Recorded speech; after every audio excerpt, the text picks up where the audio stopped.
What is good, everyone? Nick Engvall here. Thanks for being a subscriber to Outside the Box podcast.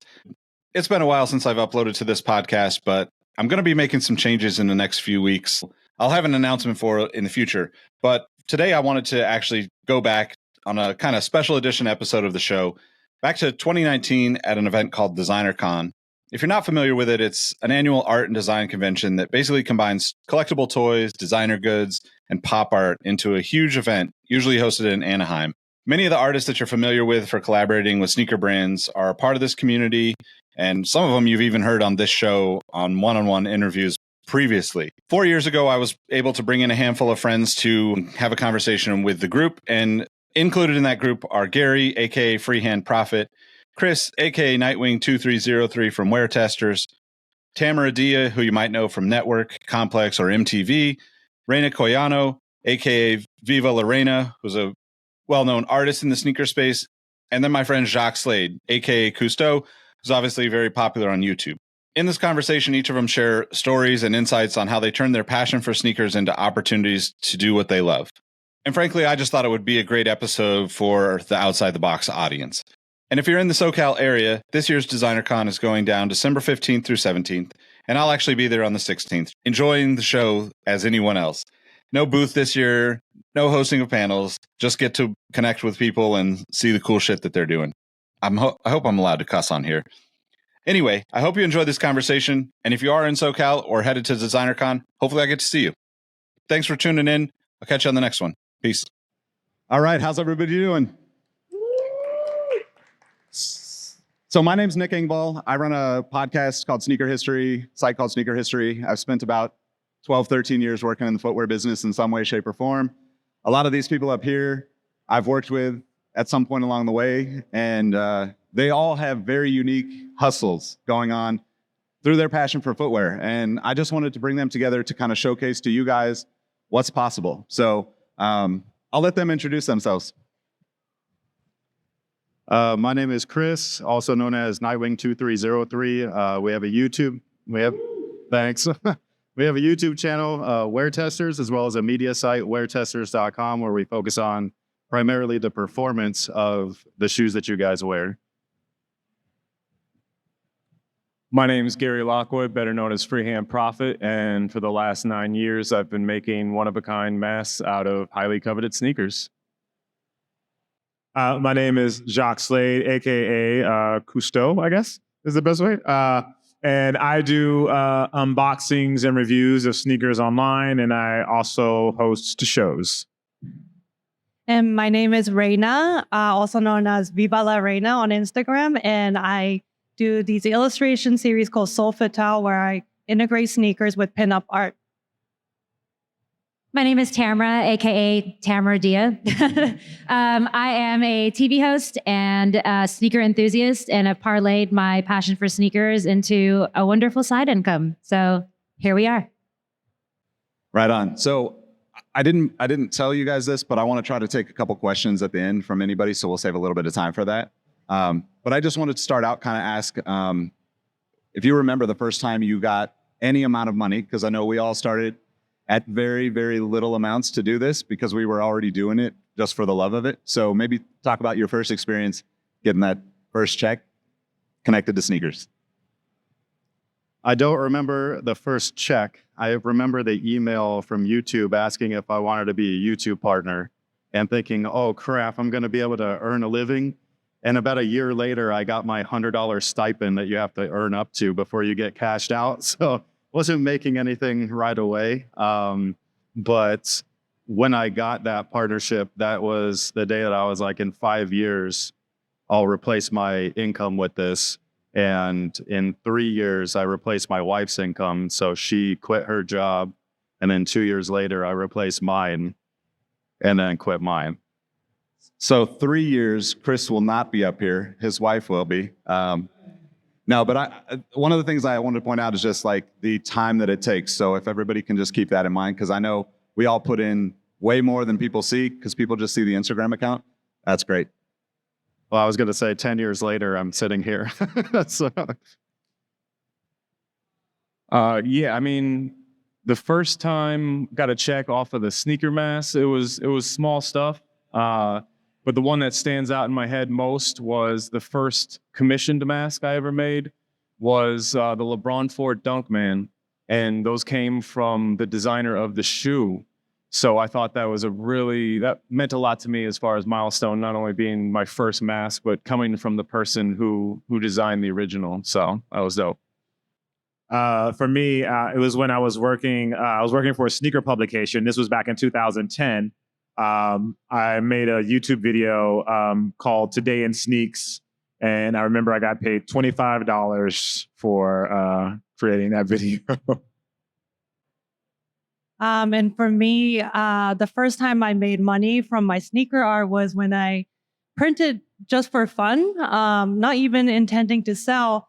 And I just offered it just to friends, just to say like, hey, like this is what I made. And before I even asked for money, like people were just like giving me cash. And so that was very unexpected. And I was very shocked. So that was my first time. I guess my story is a little bit different. We have YouTubers and sneaker artists. I've started making money just simply because I loved sneakers and started posting them on my Instagram.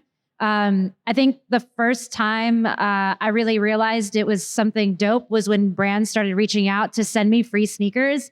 And for someone that spent a lot of my money on sneakers, I was like, oh snap, like it's coming back to me somehow. And then they started reaching out to pay for me to post their sneakers online, which again, I was like, is this real life? Is this happening? And yeah, it's pretty rad, I gotta say. I'm pretty excited about it. So I think that it's important to just recognize the variety of ways that you can go about it. And more importantly, just like the passion that you can see from every one of these people up here, how they're able to just continue to do something that they are passionate about. And eventually it will happen, regardless of how difficult it is. And like Reina said, oftentimes like it's your friends and you think they're gassing you up, but they're actually just wanting you to do what you love because they feel it. So I want to kind of switch gears a little bit. I want to ask, mainly because I am proudly a sneaker hoarder, and I think that comes with the territory when you're buying something that just takes up space and you can only wear one at a time until somebody creates, a 6-shoe pair. But how do you balance the passion? Because it feels like, even for me, somebody who does mostly behind the scenes business work in this world, that I can never turn off. And sometimes that's draining. So, how do you turn it off and on? And like, how do you keep that going? For me personally, it doesn't turn off. And there was a number of times throughout these 10 years that I felt like just kind of like throwing in the towel.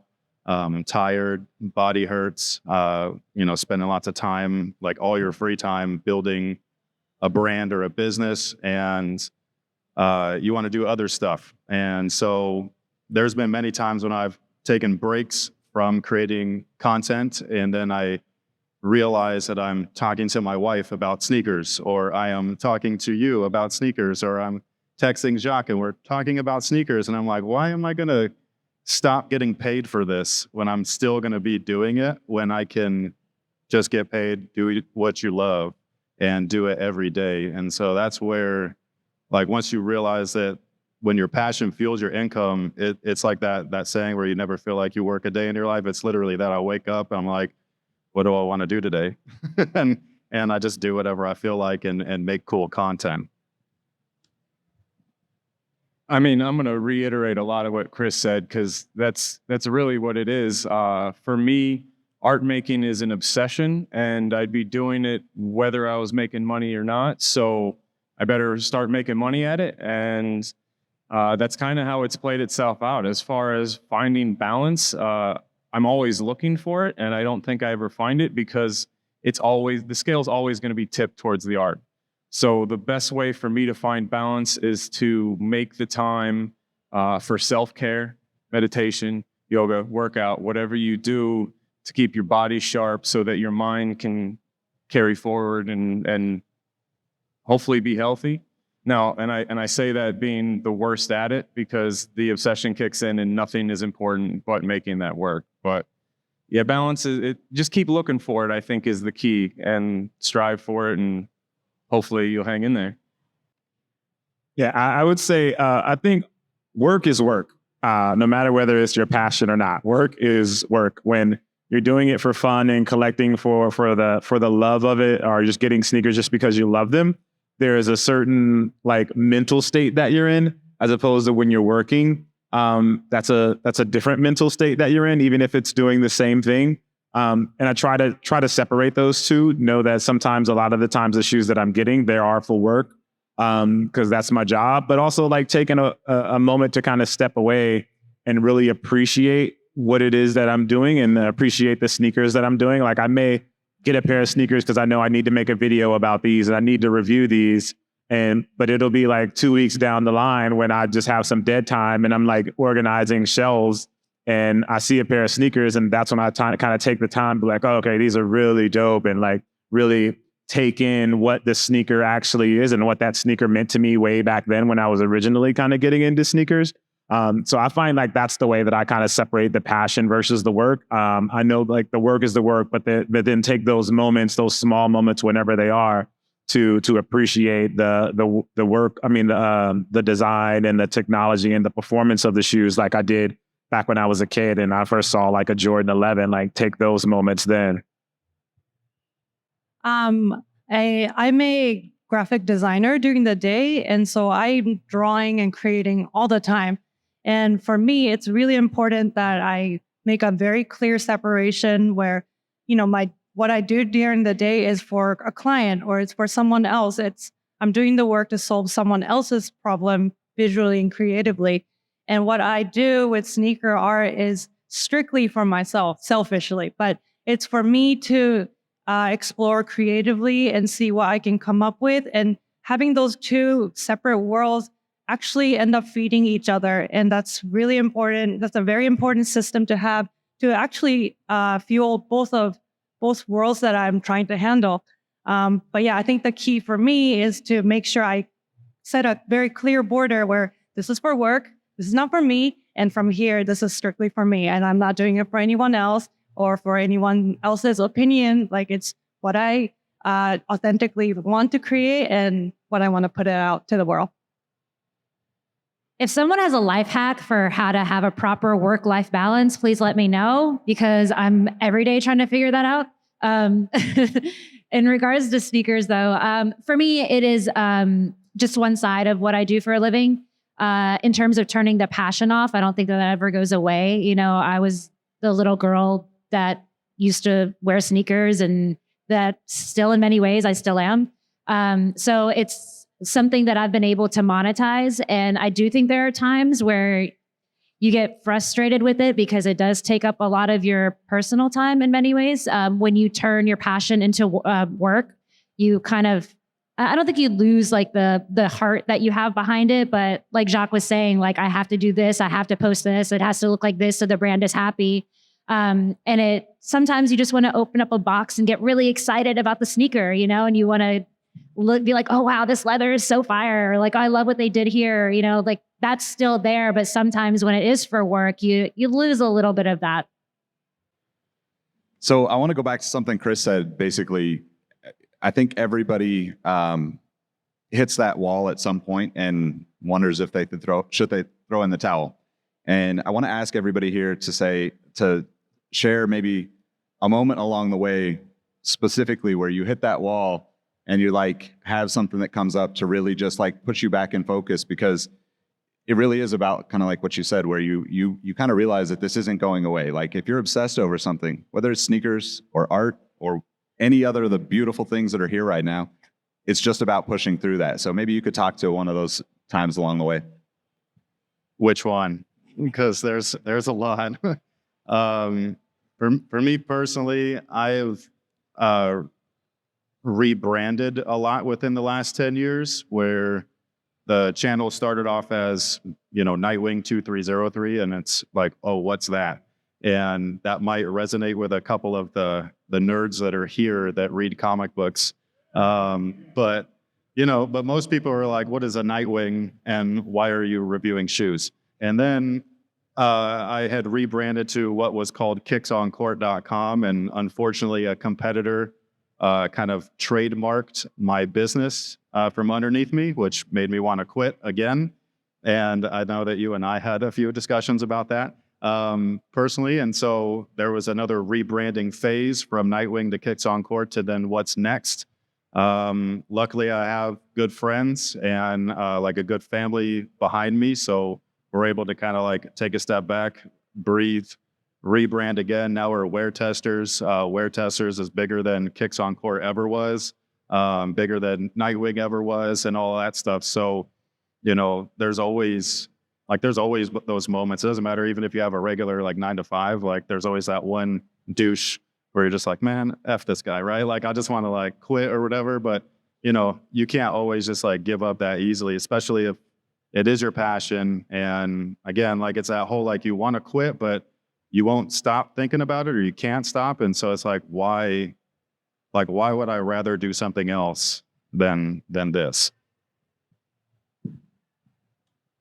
I think you said it. Like, how many times have we wanted to just throw in the towel? Because it's not easy. I think one of the things that has kind of kept me going is I am locked into a waiting list. I have 2 years of people waiting for masks. So even if there's something I'm working on that makes me want to just give up and walk away from it all, I can't. Like, there's work that's owed, get back to it. And that mentality is good. Like, there's no stop. There's no finish line. There's not, oh, I made it. Everything's going to be smooth from here on out. You're in the trenches every day.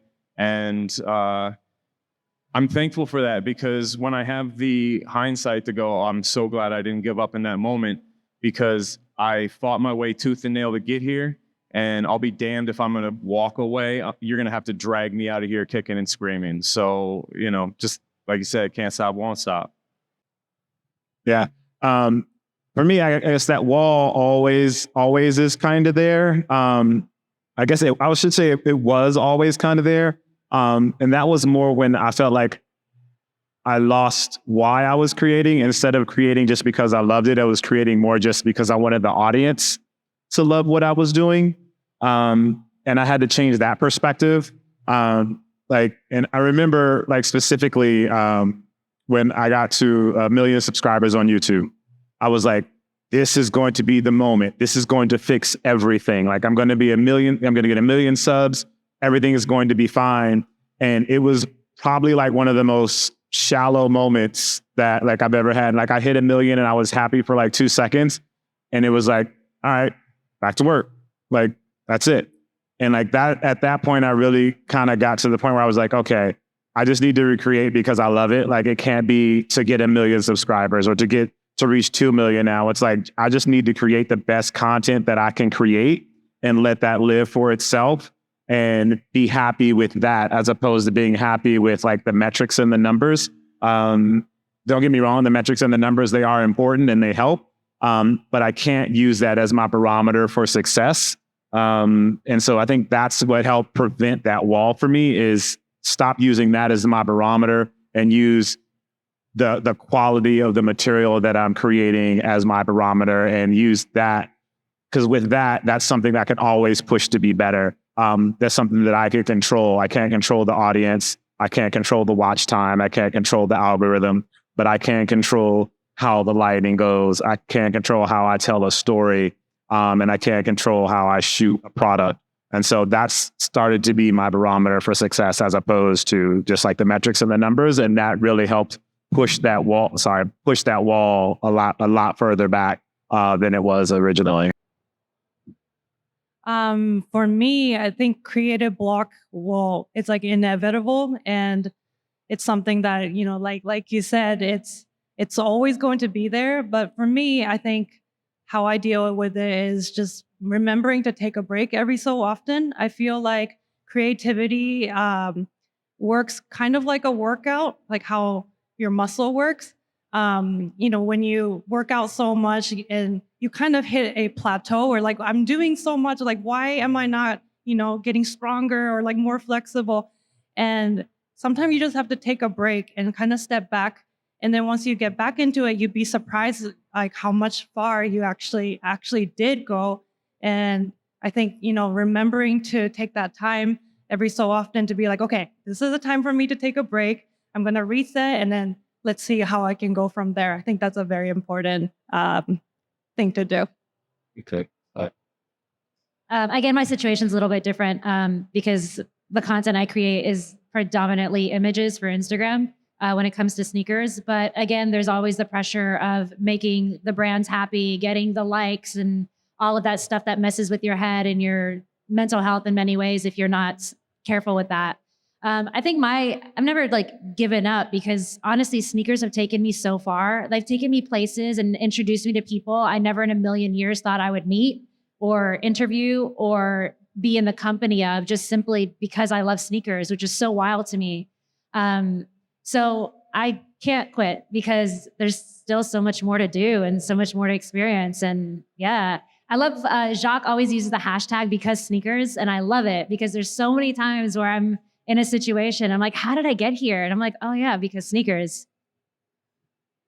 I have to agree. I mean, that's like one of the things that I always love about our relationship, just being friends, and like that constant reminder of like, you got it good, So I kind of want to talk about, I guess this might be more towards like Tamara and Jacques, because you guys get to do, I guess, like higher level brand deals. I'd love to hear kind of like maybe a piece of advice in that realm, because I think sometimes like in this community, the art community, right? Sometimes that can be looked at in two different ways, right? You're either totally against it, or sometimes those people fund you, like you said, connecting with Nike from the very beginning in an early point, and having somebody from them, maybe not Nike directly, but someone at Nike recognized what you were doing, saw your passion, and turned that into something. But I guess everybody could talk about it if you want to, but I think about you two and being more like, more like super public, facing, I guess. Okay, what's the Maybe like a piece of advice for that, for working with brands? Working with brands, yeah. I guess my piece of advice would be to let you know that the brands are coming to you because of what you've already done. They see the work that you're doing. Like, don't try to conform like, oh, I'm working with Nike, let me make something Nike-ish. Make what you make, because that's why they're there. Like if I come to Reina and want sneaker art, I'm not gonna tell her, hey, can you make it like Jacques? I'm gonna come to her because I love what she's already doing. So brands come to you for the art that you're already creating. So don't feel that you need to change what you're doing in order to fit their aesthetic. Create what you're creating. And part of you having that conversation is having that conversation with the brand up front, making sure that everybody understands exactly what's happening. And like, if you're coming to me for a video, you're going to get a video in my white room on my white table with my 3 camera angles, because that's the content that I create. And make sure that they understand that if they're going to come to me because they want me to sit in a room with comic book figures, I'm going to say, hey, you should probably talk to Chris, because that's not my vibe. That's not how I get down. I appreciate you reaching out to me, but if you want somebody that's going to create like that, there's a person who's better suited to do that. And don't be afraid to, and this is a little off tangent, but don't be afraid to give your other friends work. There's enough money out there for all of us. And if a brand comes to you and you know that there's somebody better suited to do that, give your friend or give a fellow artist the opportunity and let them prosper as well. Like, all this money isn't yours, and all the popularity isn't yours. Be okay with saying, hey, this guy's better at that. You should talk to him. Because I think, one, it'll show the brand that you're not just about the money. It'll show the person that you're working with that you're not about the money and that you're about the community as a whole. And that there's this thing that they always say, rising tides lift all boats. So don't be afraid to help someone else out, because that favor will come back to you and you'll appreciate it as well. Like, you haven't done this all on your own and someone has helped you out. So be just as helpful to somebody else. Yeah, I think the best advice I could give, and just in life in general, is just be authentic. Like if you're trying to be something you're not, your audience will see that, the brands will see that, and you're not going to engage the right people towards your content. I think, it's like I grew up with sneakers, and like I said, I just started posting on social media. And then from there, brands came to me, which was so crazy. Like Nike, Adidas, Puma. I mean, insane that they were like, yo, we want to work with you. And I was like, what? It's crazy to me every time it happens. But like Jacques is saying, just stay true to who you are and put out your voice and have it be central to who you are. And no one else can be you. And that's the beauty of it. And that's why brands will continuously come to you, because only you can do what you do. So on that note, I think the other thing that came out of that, like supporting your friends, like, I mean, all of us probably have dozens of people that we know here that we've known for a long time. But, and, I kind of called out Jacques and Tamara because you guys do like big brands more than the rest of us primarily. But could we talk about maybe some of the smaller partnerships that, like you said, you passing things back and forth, or even just, showing up to something like this that turns into, an opportunity, maybe something? Sure. So in that sense, like, I don't get paid for many things, this included, just saying. But no, I'm just messing with you. But I don't think that that's a bad thing, because you never know where there's opportunity. So any little thing, whether it's some dude trademarking your thing, that kind of like taught me to trademark the next logo and all that stuff to protect myself. And that's what every opportunity is like. It's like, it doesn't always have to be like cut the check. You know what I mean? Like to be able to build a community, you have to like just want to do it. Not because you feel like it's your job or because you feel like you are earning something. And, like Jacques and you both, I've known you guys for almost the entire 10 years I've been doing this. The three of us have always been there for each other, and we've never taken anything from one another, like whether it be like monetarily or anything like that. So, and that's really what building a community is like. So, I don't know really what else to say other than I would never personally turn down any opportunity to do anything, because you never know who you're going to meet on that other side that could change your life. So, like I can't remember. I was going to say something that I heard somewhere else, but I just brain farted, so I'm not even going to bother. But basically, just like I would never say no. You know what I mean? Oh, I just remembered. Sorry. It's like when you're sorry. I do this all the time. My wife has a horrible time editing our videos. So basically, like I can't remember who said it, but there was some famous actor who was like, yeah, I never would turn down an interview with anyone, whether it's like some guy with a cell phone or maybe what you're doing, like on e-news or something, like a larger platform, just because somebody appreciates you. And that's the part about building relationships, is that you're showing your appreciation by just being like, hey, I'm going to be there for you. I got to speak on the flip side of that coin, actually, because I took that approach for quite a many years, and I think I still do. Saying no to an opportunity is difficult for me because I'm a hustler. Like, you go out and you get it however you can find. But I have started saying no to certain interviews and certain opportunities because I want to make sure that the people that I'm speaking to understand the work in some capacity, whether they understand it from the art side or the sneaker side. But if you come in it blind, you're not going to ask the right questions. And even if you're asking the same questions that you hear all the time, it's not any new information getting out. So, there's, like you said, there's two sides to that, because you could reach a new audience. You could make a new partnership that could last you a lifetime. But you also have to protect your image a little bit and know that once you get to that, you get to a certain point where take every opportunity you can get until you can have a sense for the ones that you're like, that's an opportunity to set myself up for failure. And let me just say this on the topic of failure. you have to fail in order to succeed. So don't be afraid of that, but you also don't want to set yourself up to fail. So yeah, it's a fine line, but definitely a double-sided coin. So, did you want to touch on that, Reina? Yeah. Okay. Well, I was thinking, like, you've done a good job with like partnerships, like with Sneaker Lab and the guys, and you know, like you have friends at Sneaker Inc. and like I think there's something there around the like small collaborations that turn into much bigger things. I don't know where I'm going with that, but yeah.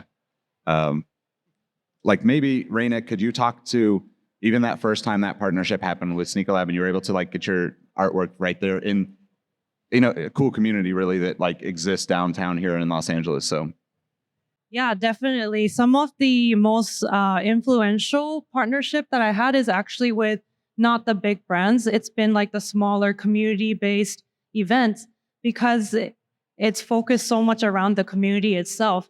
And you know, especially with sneakers and art combined, like community is the actual core, like that drives the entire thing. So it was, you know, going on into those events, being exposed directly into that community and talking with the people, hearing their stories and getting the like raw, authentic experiences that they grew up around sneakers. And for me, that was the most valuable experience and knowledge that I got in order for me to interpret it artistically in my way. So yeah, like Sneaker Labs event was like huge for me. I met so many great friends there. And, you know, I always look forward to those events, like even Designer Con too. Like this is where I make so many great friends and meet my social media friends. Like this is like social media in real life. You know, it's like, oh, that's what you look like in real life. that's actually a great point too. And maybe I would toss this to you, Tamara, because like you do a lot of work on Instagram and on social media, but like how important is that real life connection for you to come out and be a part of something like this to maintain that, you know, social media? I mean, that's my favorite part is like actually meeting people in person and coming to places like Designer Con or any of the cons and actually connecting with people. Yeah, and it's like everyone else. Like when I first met Jacques, I was like, yo, I've seen your stuff. That's awesome. And like when I met Reina, like I was a fan of her art before I met Reina. And I was like, this is so rad, you know, like, and I'll just touch a little bit on the idea of the community, because that's what this is. You know, the sneaker community is really tight. And I've met some incredible people, some sitting in the audience, that I would maybe not have met otherwise. And like, these aren't just people that I consider to be like sneaker friends. I consider them to be real friends. And I'm grateful for it. On that note, I think there's some kind of to what you were touching on earlier, but there's a certain vibe that you get with people. And I think that, you know, these events are also great because you get to see that there's thousands of people here that are interested in something that you're interested in. So I'm going to toss this to you, Chris, just because I know your history.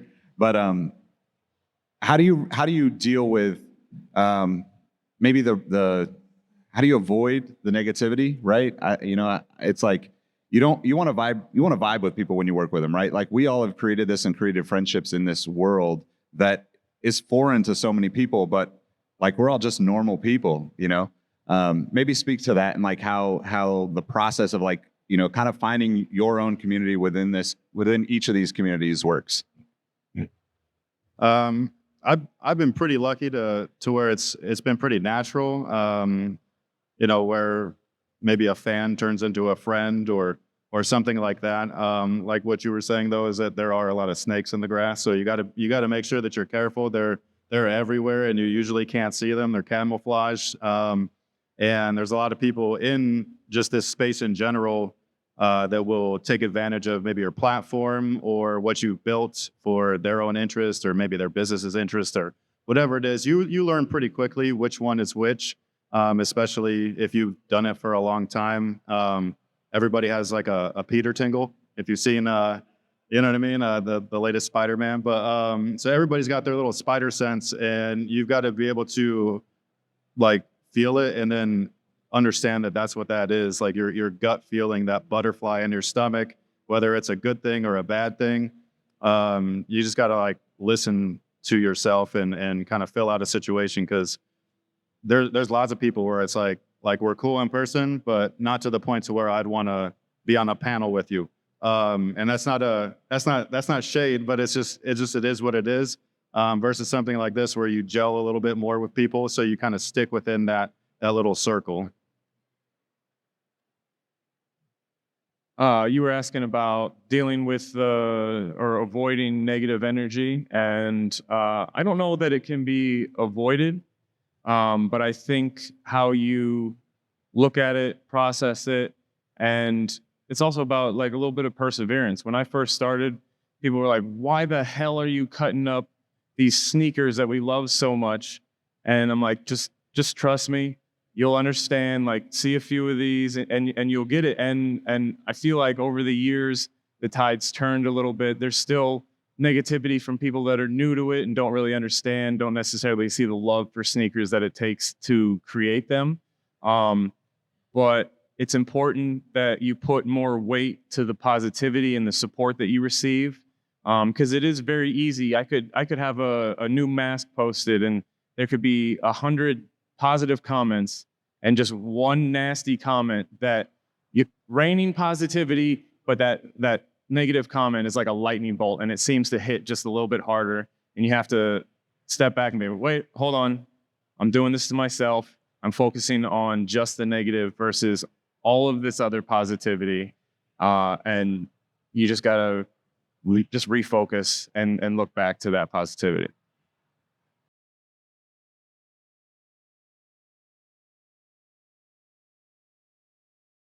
I think I guess I have pretty much the same answer too. Especially the comment section could be a nightmare, right? Especially for us, like when we create, we spend so many hours making this thing, and you expect it to perform a certain way, and it doesn't. Oh, it blows, yeah. And so, having negativity around what you create, like it will always be there. But it's, like you said, it's so important to have that mental like agility to be like, nope, like I'm not going to focus on this, and have that little adjustment. If you don't have any haters, you're not making enough noise. And I had to learn that the hard way. I think haters are just an effect of success in whatever you might be doing, whether it's sneakers or not. You can't be afraid, man. It's like, I when I worked with Complex and I used to do all the videos, and that comment section was brutal. The first time I was kind of indoctrinated into the YouTube sneaker world through Complex, I got roasted so hard because they didn't want to hear some random chick talk about sneakers. They didn't know who I was. They didn't know where I came from. They didn't really care, to be honest. And if I had let them, break me down, which they kind of did low-key sometimes, because they could be mean as hell. But I wouldn't be where I am today. I would have given up, and who knows what path I would be on. But like I didn't. I kept coming back to work, and I kept talking about what I was passionate about, and I kept posting what I thought was dope. And that took me so much further than, worrying about the lightning bolt comments that you get, because it's hard. Like you can hear so many great things about what you're doing, and that one person that says that one thing, it gets in your head and you're like, but you can't please everyone. And if you keep trying, then you're going to fail, and it's going to be worse than you started. So keep doing you, period. Yeah, absolutely. All right, last question, and then we'll open it up if anybody has any questions. So if you had somebody here is looking to make their way in the sneaker world, maybe make a little bit of extra money, what's one piece of advice you have for them? I don't know much about the money part, because like most of my money comes from the ad revenue. So all I could say is that if you want to create something, just create it. Whether you're applying for a job or you're just gonna start up a YouTube channel to talk about and use it as an outlet, just do something, just do it, because that little thing is like one baby step to the bigger picture. You just might not see it yet. You said one advice for someone looking to make their way with their passion for sneakers. I would have to say, from personal experience, it's you got that passion for sneakers. Find something else that you have a passion for and combine it with the sneakers. Because there's a huge audience that likes sneakers, but you'll find your niche audience by further kind of identifying yourself through whatever you're creating. For me, it was masks, but you could be a chef, or you could be tennis player. I literally could be anything that you're into. Just combine that with sneakers, and chances are you got people waiting to spend money with you.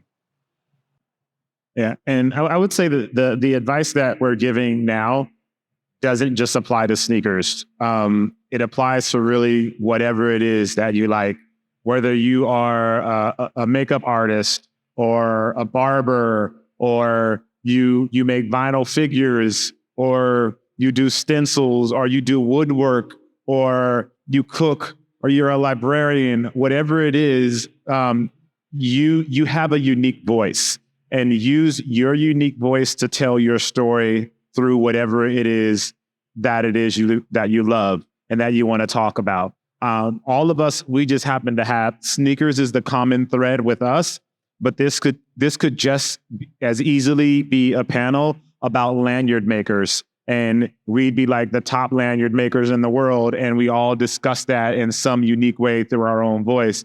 So I think that the core thing, and the thing that's going to work best for you, is you being you and being who you are, and telling that story through your own lens. Even though we all love sneakers, we all tell our story of sneakers in our own unique way. Like, there's no way I could do what Gary does. Like it's impossible for me to do what Gary does. But I tell stories the way that I tell stories, and he tells stories the way that he tells stories, and we still are able to talk about sneakers. So for you out there, if you're a lanyard maker, tell your lanyard maker story the way you want to tell your lanyard maker story in your own unique voice, whether that's on top of a mountain somewhere and you love to hike and you make lanyards in a peaceful setting in the mountains with snow. If that's how you tell your story, tell your story. Or if you draw pictures of chairs and you want to do it on a volcano somewhere in Hawaii, like, that's your unique perspective, and tell that unique perspective in your own way. And that's what's going to make the difference and separate you from what everybody else does, and give you the advantage that only you have. Fuck. I think you just created an ultimate universe. I'll have to agree like 100% with what you just said. I guess if I can piggyback to that idea, I guess, you always have this crazy idea somewhere in your head, and it's a scary thing to execute it, right? It's like, what's the point of even making these things? But I think for me, speaking from experience, like combining sneakers with women, what is that even going to do? But it unexpectedly ended up giving me so many new opportunities. So it's important every so often to revisit those crazy ideas that you have. Like, what if I combine these two very, unrelated things? Like, what will happen? Like, you don't know until you try it, and you got to give those ideas a chance. I low-key want to make lanyards now. I think for me personally, when I want to do something, I think it has to be the best possible thing that is put out there. So if I want to make a video, it has to be shot this way. It has to be edited this way. Or if I want to do a photo, it has to be so crisp and clear and the best whatever. And I've realized that sometimes when I do that, it doesn't get done because it gets too big in my head, and then it just doesn't get done. So I think ultimately we all have the power to make money in the palm of our hands because we have our phones, and a lot of our phones you can take pictures, you can do videos, and that's basically how most of us kind of created this income. So you can today go and just take a photo of your sneaker and put it up and hashtag it, share it with your friends, whatever it is. And like they're saying, just make it unique to you. So you just taking a photo of the sneaker, maybe not cool, but like if you live on the top of a mountain somewhere and you take a photo of that sneaker on top of that mountain, people might reshare it. And that's how, you'll aggregate more of an audience to your platform. So if you're a lanyard maker that wants to make lanyards on the top of a volcano, Jacques' your guy. But otherwise, that pretty much wraps it up. Does anybody have anything else they want to add? Does anybody have any questions for anybody on the panel or everyone? coolest person you've met through sneakers and the story behind meeting them. All right. So the coolest person you've met through sneakers and the story behind meeting them. For me, it's just like certain NBA guys. Derrick Rose was one of them. Super cool guy. Damian Lillard. I'm friends with some of, not them, but I'm friends with like Langston Galloway, stuff like that. So those are like surreal moments. You know, the best thing that I ever, like, I didn't meet because it's not a person, but Jacques and I played basketball at Michael Jordan's house. And I mean, that's like, you can't get any better than that, I don't think. So that was a glory moment. I got to say KD because I got to see him again today, so that was nice. But I'm a hip hop fanboy, so getting able to meet Method Man, become friends with Everlast, meeting Action Bronson, like these guys are. I took so much of my inspiration and the way I run my business and my life through hip hop that every time I meet an MC that had an impact on me, it feels full circle. I guess I'm gonna kind of flip this one a little bit. I guess cool people. I guess we've all had a chance to meet cool people, but like for me, I would say that probably the best person that I've met is probably Nick, in sneakers. Nick, no, I mean just to keep it real, just a really good guy, has your back 100%. Just like a really good person, and I've met quote unquote cool people. I've met Kobe. I've met Jeff Goldblum. I've met KD. I've met Kevin Hart. Like I've met those people, but like they don't have a direct impact on my life. Those are just like people like passing in the wind. Like you meet somebody at a grocery store and you meet them in line and you guys buy Snickers and like, oh, I like Snickers too. And like that's kind of the conversation, but that's the end of that. They don't really have an impact on your life.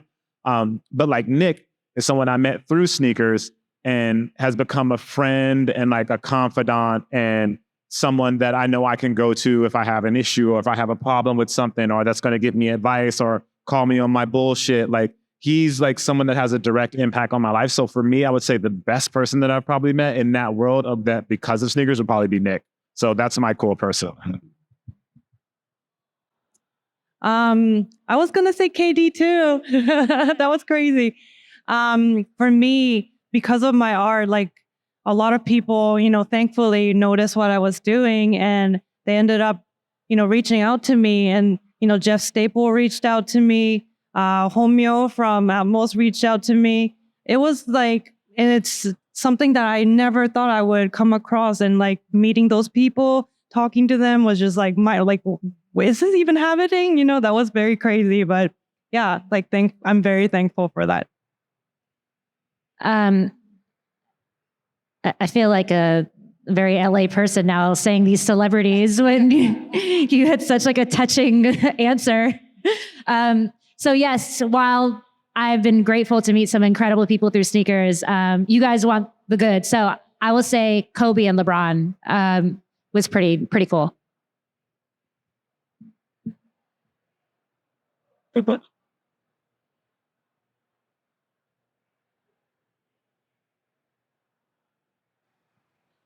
So this question is for Reina. What was the shoe that really inspired you to start designing? How was the first shoe? What was the first shoe I drew? Yeah, what was the one that really brought inspiration to your design? Okay. The first piece that I've ever done was the Chicago ones. It's like the most iconic Jordans. And so, yeah, I saw that, and I didn't really grow up deep into the sneaker culture. It was something that I came to America and I met these sneaker heads, and it just like blew my mind. And when they showed me like different shoe stores in LA, I was like, what is this? And it blew my mind. And I just wanted to try drawing something to like show how much I appreciated, like, because I was so inspired, So yeah, I felt like it was right for me to start with that shoe and just to experiment. It turned out amazing. And that pretty much opened like a floodgate for me in like a great way. So yeah. Awesome. So wrap it up, but just want to make sure that everybody knows how to connect with all of you. Maybe the best place that they can connect with you, whether here at the event or. Yeah, if you want to chat with me, just find me somewhere in this sea of people. Otherwise, you can hit me up on Instagram. It's just at Nightwing2303, and that's pretty much it.